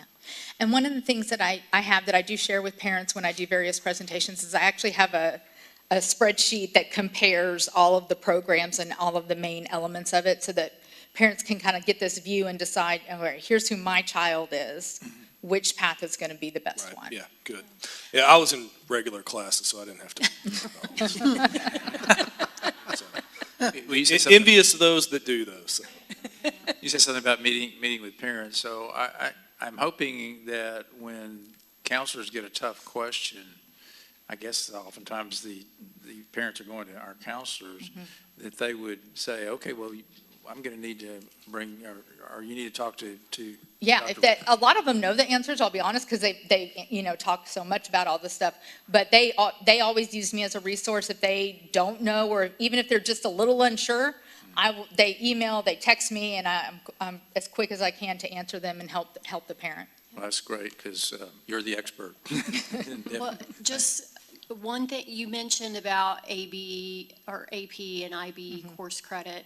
I think one of the distinctions between those and dual credit that a lot of people don't recognize is that with dual credit, you don't have choices on whether or not to accept the credit at college. If it's on a college transcript, it goes. You can't say, oh, I don't want to claim that. With AP and IB, if they score high enough to meet the university requirement for that test, so different universities have different levels of what they will accept for credit, then it's up to the student working with their academic advisor to choose whether or not to accept the credit, which is a little bit different. And the last thing, if I put on my professor hat, former academic advisor, cautionary tale for all parents and students, more college credit is not better. Absolutely. And we've talked about this. Being core complete is helpful, but if they're not taking the right things in that moment, it doesn't serve them well. So if they're going to be engineering, certain maths are required, et cetera, et cetera. And it's just so hard for students to know early on what they want to do. And that was one of the huge benefits that Bryan Collegiate had being a partner with A&M, is that A&M Admissions actually came over and met with us. And I learned so much about transfer credits and all of the things. And that's when, even though the state was telling us, get every kid their associates, it was because of A&M that we were like, no, we're going to go for core complete. That's what's best for the student. Yeah, and some people may say, why is that not a good thing? If they come in with 60 college credits, they're halfway through a bachelor's degree. It means that when they start as freshmen, they are taking upper level coursework. That they may not be and they get locked into a lot of rigor. pathways. Like they just don't have that moment to choose something different. Yes, it can be challenging. So again, our goal is to make sure all of our students are set up for success. You know, and as hard it is, for students to pass those AP and IB exams, on the dual credit side, while they do get the credit for passing, the other thing that we also cautionary tale to parents is if you don't pass the class, that college transcript is a permanent document. And so as a high school student, you are doing long-term damage if you are not protective of, okay, I'm really going to commit to this dual credit course and I'm really going to work hard on it and do well. So we try to make sure parents have the scope of both ends of it. The great news is we offer so many options, so thank you for all your work on that. Absolutely. Incredible. Thank you. Well, to complicate it even more, we're going to go to CTE, which is, we're talking about a different type of giftedness in a lot of cases, but equally as gifted. If you've ever had a car that's broken down, you're looking for someone to fix it pretty quick, and you want somebody that's gifted that can get it done. And again, those choices and offerings in Bryan ISD is second to none, to be completely honest with you. So I'll direct your attention. You'll see all the various career pathways. And we've been in the boardroom before, but for those maybe tuning in, just as a remembrance, we are a CTE District of Distinction. It's the top 3% of all districts in the state of Texas, and we've gotten that for 2 different years. So clearly there's a lot to be proud of in Bryan ISD. When you look at that, there's industry-based certificates, and our students are graduating high school in many cases with those college credits that they talked about, and they've got an industry-based cert. And I'm so very thankful for my children graduating and is in that case. And so whether it's cosmetology, welding, or automotive, or whatever it is, they're getting to explore those options, and we've only grown those programs. And again, you know this, but it starts all the way back in middle school. Ms. Carabine mentioned that you're picking classes intermediate. You're doing the same thing in middle school. And so you have an opportunity to take CTE courses, to take the advanced courses that they mentioned, and it's really the and. They're both in this case. And then all high schools, including Bryan Collegiate. We're very excited about the expansion there, and then the board has approved really a massive expansion at our MC Harris, and we're thankful for that. We have the Bryan and Rudder that has the equal programs, and then you've got our CTEC on Mumford Road that offers 4 different programs out there, duplications of what's at Bryan and Rudder. And so we've got very active and vibrant CTSOs, career and technical student organizations, which is critical for their understanding outside of the classroom. They have community and business partnerships and quality curriculum, and they engage the community at a level that I've really never experienced till I came to Bryan. You've seen that the mini monster truck that the only program, really only school in the state of Texas, Bryan High. And then if you've also know all of the wonderful culinary art programs that we have, the barbecue cook-off teams that were this weekend, and then the Rudder that brought home the golden fork at the competition. And so if you know this better than anyone, if you ever get a chance to eat their food, it's better or as good as any restaurants in the Brazos Valley for sure. And then something that's, I think, very, very interesting that our community has really grown to appreciate is the employability card. And when you look at that, it's a card that the students get that shows that they're ready to be employed. And so as students go out, and many of our students are interviewing junior, senior year. In fact, we have so many folks out going, looking at our kids. We have to say, be careful. We want them to graduate high school. Don't be offering them these great jobs just quite yet. They can work part-time until they graduate. But they're asking for those cards, and it's those soft skills. So many of our employers, they'll train them, and they've got good understanding of what's expected, but they want to make sure a kid will show up, that they'll be on time, that they know where to put their phone, that they know how to take correction, they know how to take guidance, and that employability card communicates that. And so when a student goes, an employer will say, hey, can I see your card, to verify whether or not they've got it. So it's not only the hard skills of can you do this bead and can you replace the alternator, but more importantly is can you be employed and will you stay employed? And so a lot to be proud of. So thankful for our directors and our teachers. And again, not to complicate things, but you've all said it. Engaging our counselors is critical, not only for our advanced academics, but for this. Because you're going to get an opportunity to take multiple electives. And so you can engage them and really figure out where your student wants to go, where your child wants to go. Any questions over CTE? I want to make a point, a statement. I'm on the subcommittee for fine arts, CTE, and athletics, and it was just like this thing that gives you goosebumps this week. we were on this Zoom meeting, and all, Laura, yourself, Derek, Jacob, Justice, everybody was represented. And to let the community know, and I hope I'm not speaking too soon, but we're always thinking about career pathways that are going to be good for our students and our community. Yes, ma'am. And Laura brought up the fact, and Derek also, that we're going to create a career pathway for coaching, weight training, nutrition, and officiating. And if that isn't a pathway for kids to get started into a career that could go so many different directions, and anybody that has a child that's an athlete knows in youth activities, we're very shorthanded officials, baseball, soccer, flag football, everything. And so to know that you guys are putting your heads together and thinking about things, I mean, I would have jumped on that Yes, ma'am. heartbeat. I think I was a football coach in my first life anyway. So, but this is just an example of what we're thinking about in the future. And I'm sure there'll be other districts that'll copy us, Yes. but that's okay, because we know we're the ones that got it started. But the career, this is just an example. Yes, of the ma'am, it's career very diverse. pathways that Yeah, you're that's a talking great about. example of And so a course we're you wouldn't mixing- expect. Yeah, we're mixing science with the nutrition and the physiology part of it, with the weight training. So some of these people could come out, be coaches, be teachers, work on the collegiate level, I mean, there's just no telling. Yes.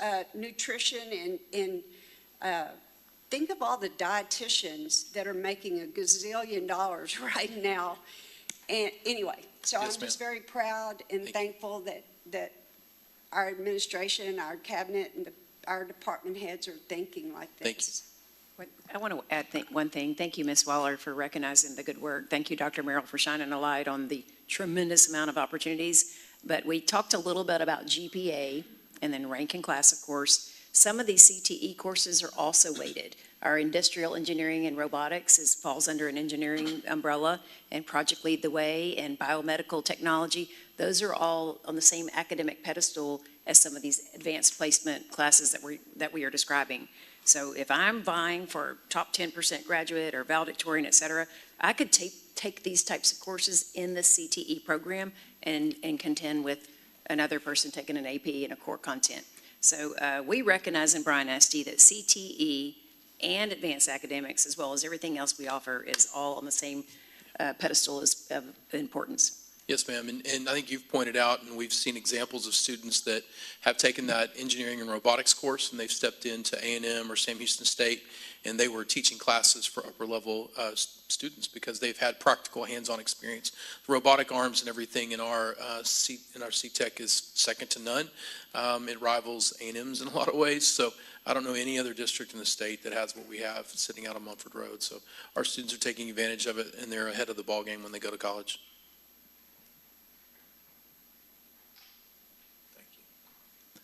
All right, I think that's the one last slide, but I think that's really kind of it, so. Do you have anything else? And thank you. Thank you. Yeah. All right, thank you all very much. Thank you. Next, we will have a bilingual program update. Dr. Jennifer Warren, Executive Director of Special Programs, will present. Yes, thank you. And I'm here with Dr. Molina as well, and she'll help present some of our stakeholder feedback in the direction we're headed as a district.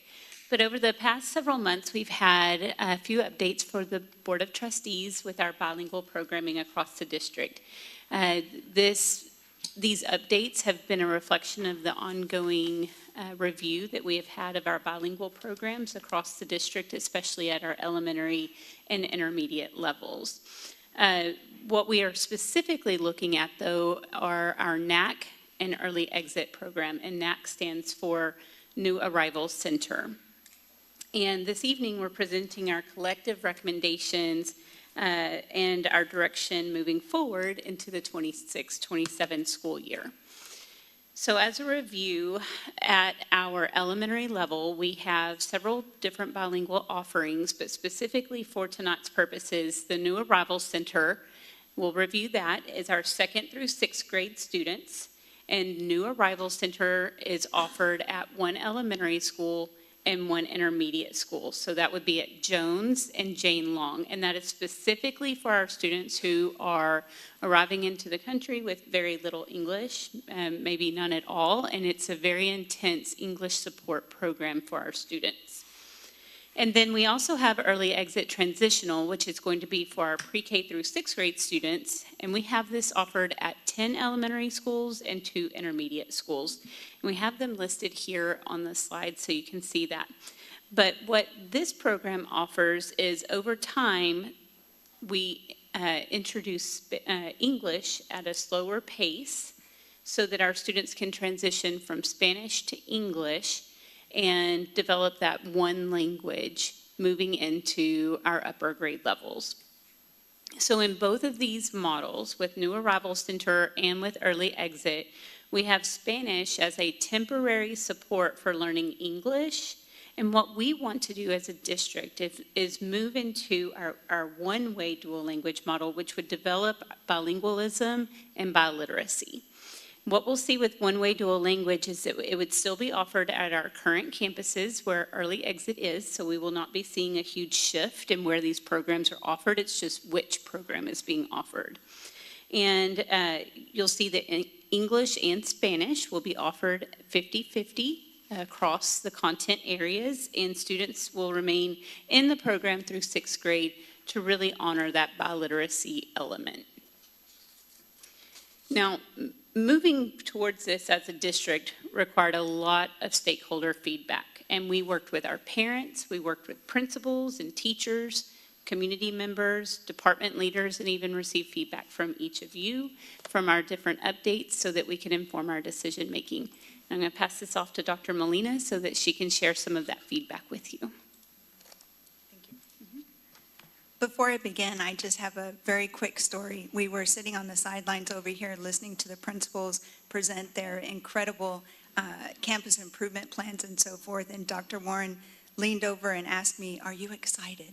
And the truth is, I am beyond excited. This is such a significant opportunity for our students, for our families, the community, for our teachers, for our principals, that we are making the commitment to bilingualism and biliteracy. So above and beyond excited, and that's just shared sentiment from the stakeholder groups. So when we were looking at gathering this information over time and using the feedback to refine our proposals and actually come to you with a final version, the most common feedback that we received from the stakeholder groups included simultaneous language acquisition and biliteracy. The goal of all bilingual programs is English language proficiency. The goal of all bilingual programs, whether it's a NAC program or an early exit program or a dual language, one-way, two-way, all programs, the goal is English language proficiency. But with a dual language program, there's an additive goal of bilingualism and biliteracy, and that's why we're here today.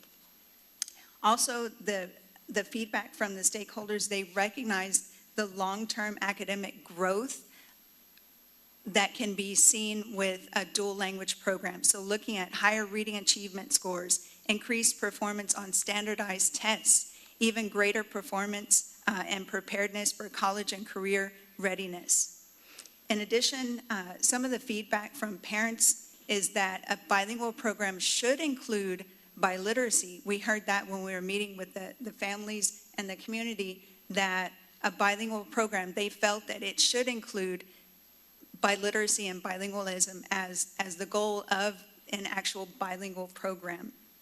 And then finally, looking at alignment with TEA initiatives and funding incentives, TEA basically has effective frameworks. They have professional development modules. They even provide weighted funding for school districts to really take into consideration and implement this model for emergent bilingual students as being the most effective model for English language proficiency, and again, the additive goal of bilingualism and biliteracy.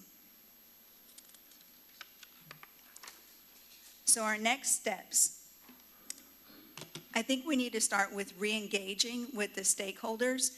We absolutely presented the information to our stakeholders as a proposal, and now that we're moving forward in this direction, to re-invite them back to the conversation to build that capacity and deeper understanding of what one-way dual language is. And working with the communications department, getting something out to the families, having them forward-facing documents and so forth, giving them an insight into what that one-way dual language program is going to look like, are going to be some of our critical next steps. Also, training for teachers. We have a great professional development venue that we have at the end of May. It's called Sail into Summer.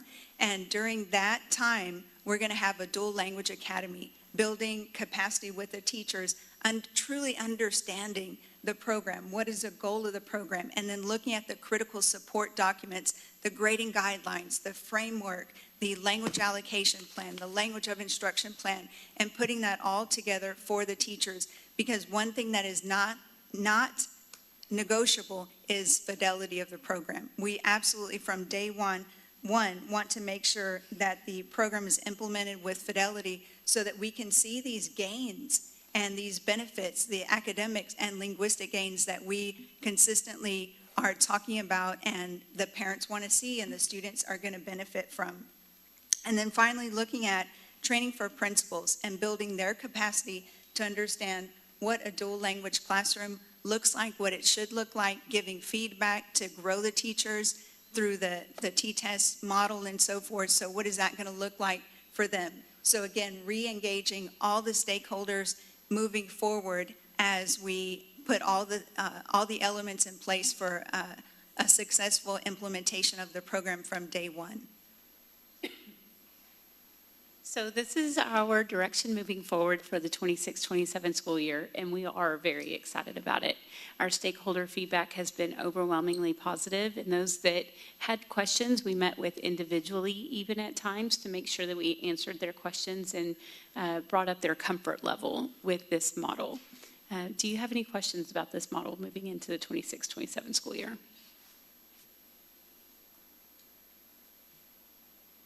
Well, I just need to say, it's not the first time we've seen this. I think this is what, the third time maybe? So, great job. Great, thank you. Thank you.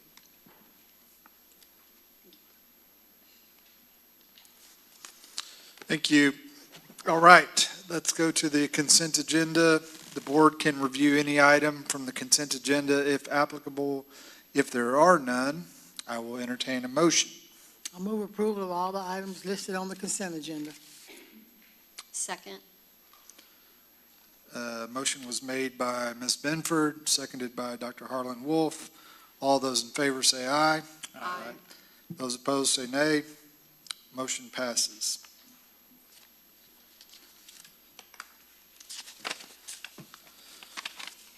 Our first action item this evening will be to discuss and consider approval of the District of Innovation Local Innovation Plan Renewal. Associate Superintendent of Teaching and Learning, Dr. Barbara Ibarra, will present. Thank you, Mr. Bryan. Thank you, Board. I'm back this evening. I was here in January and gave you an overview of District of Innovation renewal process, and I'm here this evening seeking your consideration of renewing that plan. Just as a brief overview and a reminder, DOI is what we affectionately call the entire process, was approved by the 84th Legislature, and Bryan ISD has been a member of this group of districts, which is pretty much every district in the state of Texas that has adopted a DOI local innovation plan.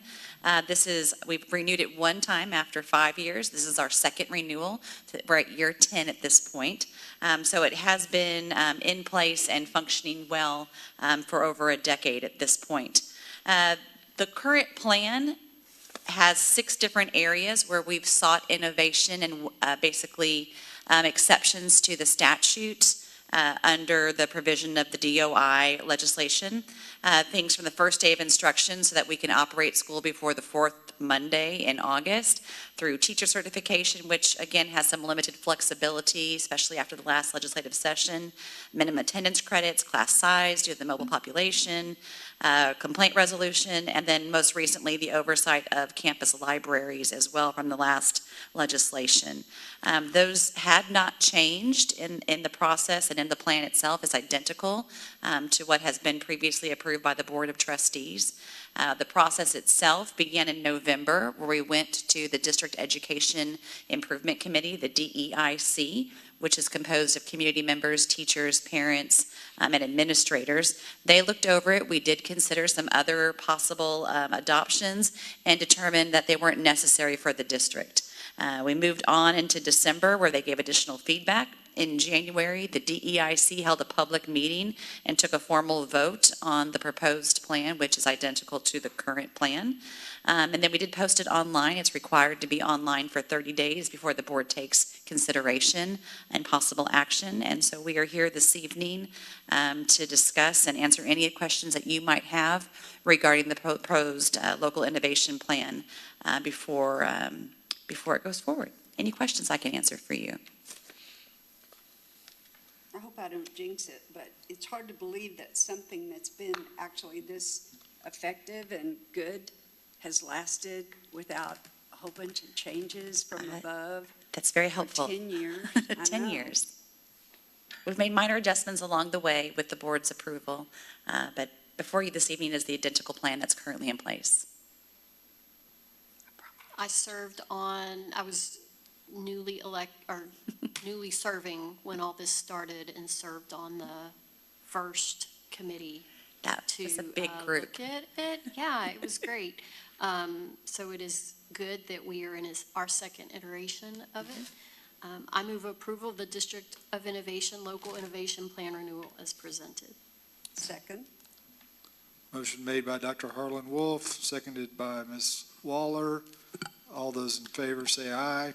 Aye. Any opposed say nay. Motion passes. Thank you very much. By more than 4. It was unanimous, right? Yeah. 9B, consideration of and possible action on a proposed contract with PBK Sports. We'll let you take it from there. Thank you. Dr. Bryan Merrill. Yeah, I appreciate that. I went and grabbed a sheet because I wanted to make sure I said everything correctly. No doubt, we're bringing PBK Sports into the boardroom today.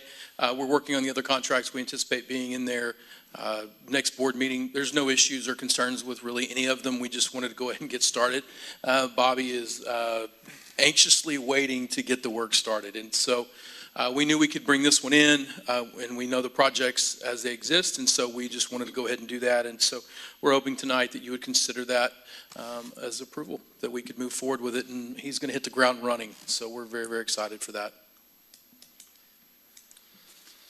What's the total cost again? So 80, you're going to get me lying. Sorry. Give me a minute. Will you look it up? Is it in the annotation? Yes. You got it, Melissa? I'm going to say 82 or 86. It's all the athletic portions while she looks. It's the Merrill Green Fieldhouse, all the fields and tracks, those types of things that require an architect. Not all of that, to be honest, Mr. Pavlis, will be included in that total amount. It will only be the project. So, for example, if we're just reskinning like at Rudder, we don't need an architect for that. So even though it's in the total cost for the athletic portion, we won't hire an architect to do that work if everything is good to go. In many cases, you can reskin a surface like 3 or 4 times before you have to do anything to the base. So we won't need them for that. But when we come back into like a baseball or softball, we're gonna need an architect for that. 98, there we go.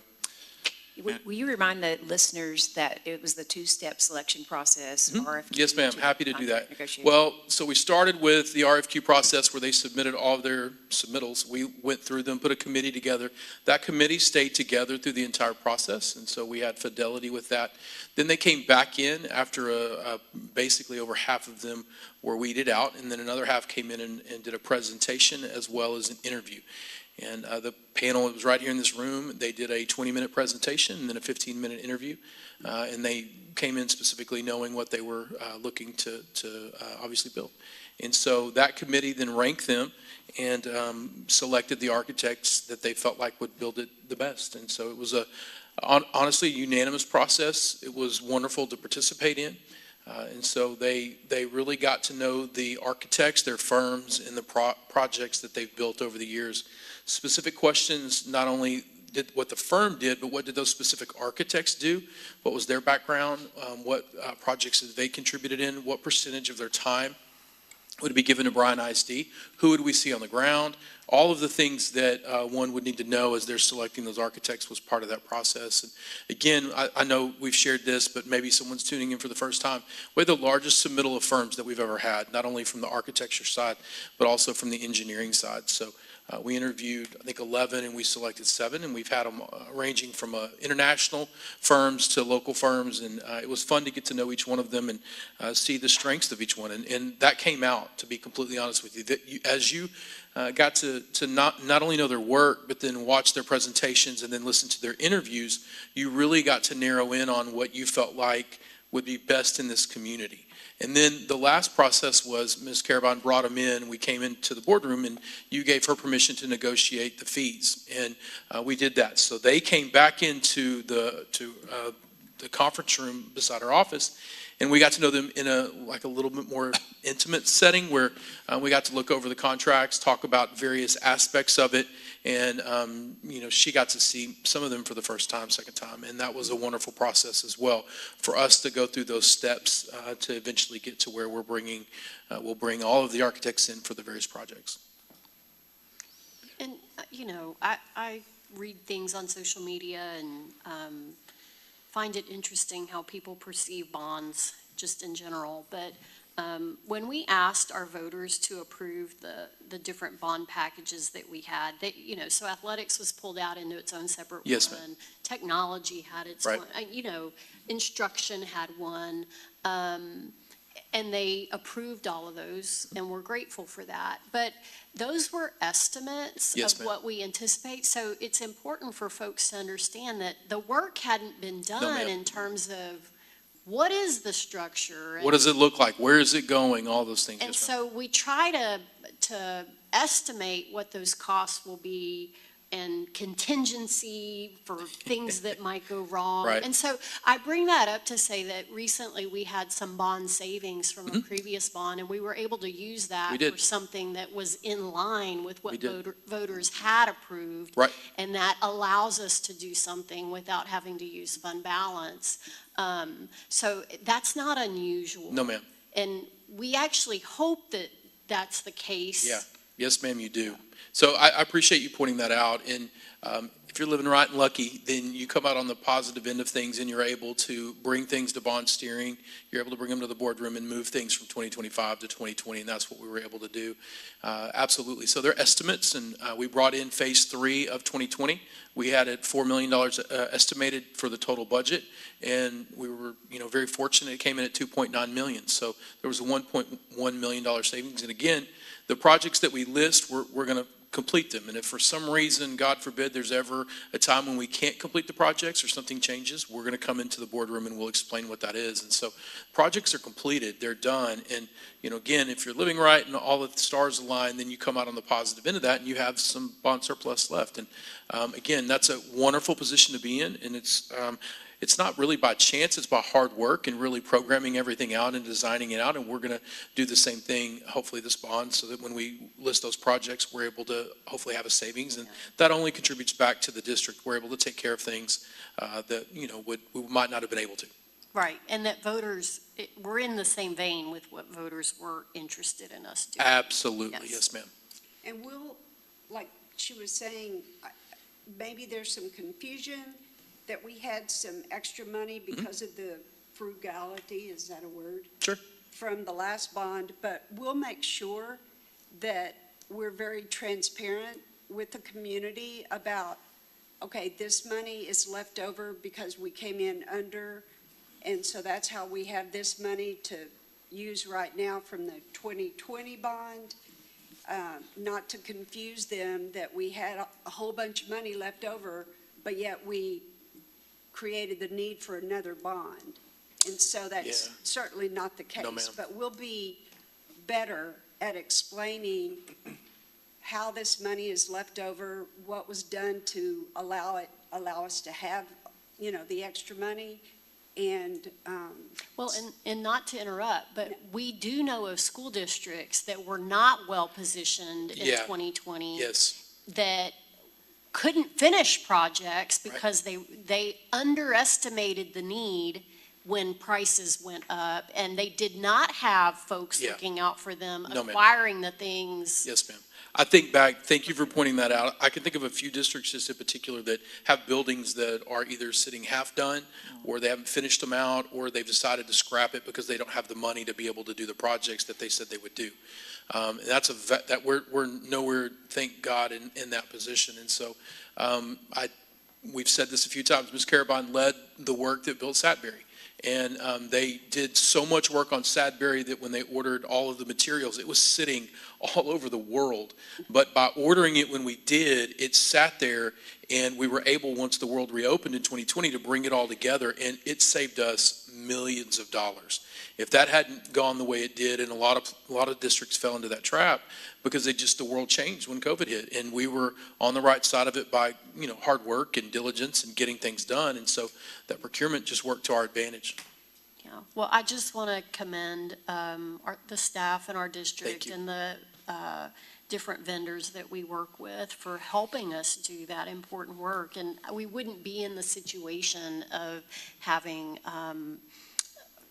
some money to adjust if it weren't for all of those efforts. I agree completely. Melissa does a great job in making sure all of those, the contractors are aware of the projects, and we've had recently a lot of bids, which makes for really competitive situations, and it gets down in some cases in a $2.9 million down to, what was it, $50,000, 60, something like that. It was something really close, and you feel good about that.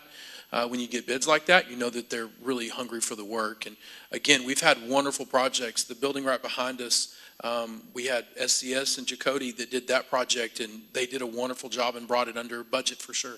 So we're very thankful for those partners.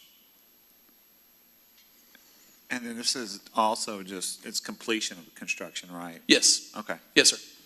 And can you explain that a little bit for everybody else so they can understand it? Yes. I think it goes back to what Dr. Harlan Wolf was talking about, is we've got a budget, but then it's going to come in and you're going to get a total contract amount, right? So we may have, let's say $100 million, or in this case, the $4 million that we set aside for the Phase 3 project, but it came in at 2.9. So we're not paying the whatever percentage on the 4, we're paying it on the 2.9. So we're not going to just give money away by any stretch of the imagination. Thank you, sir. I don't know, I'm seeing Mr. Griffin over there, and I know this is probably on his mind in case the listeners are asking, and maybe this is where you're going. If the board considers approval tonight, Mr. Griffin is probably ready to hit send on some email. Because he will go to work, and then he will decide the best construction delivery method, which you'll hear all about that in the boardroom, which means we'll hire a general contractor depending on his delivery method, and then subcontractors, et cetera, et cetera. So there's a lot of really good, exciting work ahead. Yeah, the architect is just one piece of that. Yeah, so this is the very first piece of the puzzle, so that everything else can start to unfold, and Mr. Griffin and Dr. Merrill will come back into the boardroom and start sharing a timeline. That's what we're most eager to hear, is when, and where and how. When can we tear it down? When can we see construction? The football players. Yeah, I don't do that. Bobby would be standing beside me if we were doing that, for sure. Yeah, but the football players want to literally tear down that field house. So there's a tremendous amount of excitement in the community. This is just step one for this all to begin. And I'll echo what Dr. Harlan Wolf said. Thank you. Thank you to our voters for making this a possibility. Yeah, we're very proud, and we never want to lose the transparency and honestly the just integrity with this entire process. I'm thankful that we're standing on the shoulders of those that have come before us, and we never want anyone to doubt that. And so we want to be transparent with all that we've done and all that we will do. Thank y'all for y'all's hard work. Thank you. All right. I move approval of the contract with PBK Sports for the design and construction administration services for the new field house and associated athletic projects as presented. Second. Motion made by Dr. Harlan Wolf, seconded by Ms. Benford. All those in favor say aye. Aye. Those opposed say nay. Motion passes. Thank you so much. All right, Bobby, get to work. Hit send. Derek is look at Derek smiling over Yeah. there.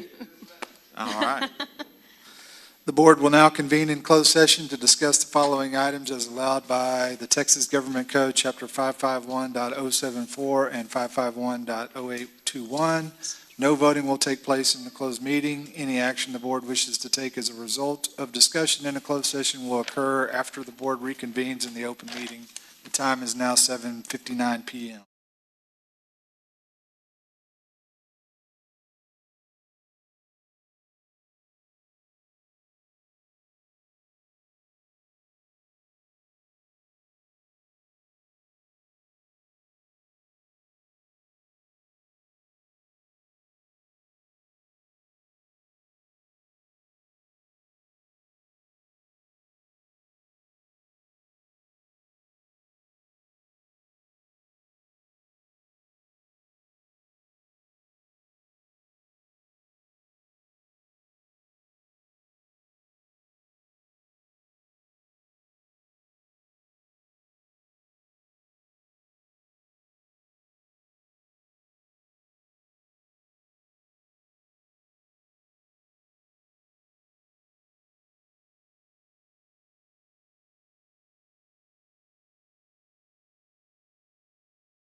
Board reconvened in open session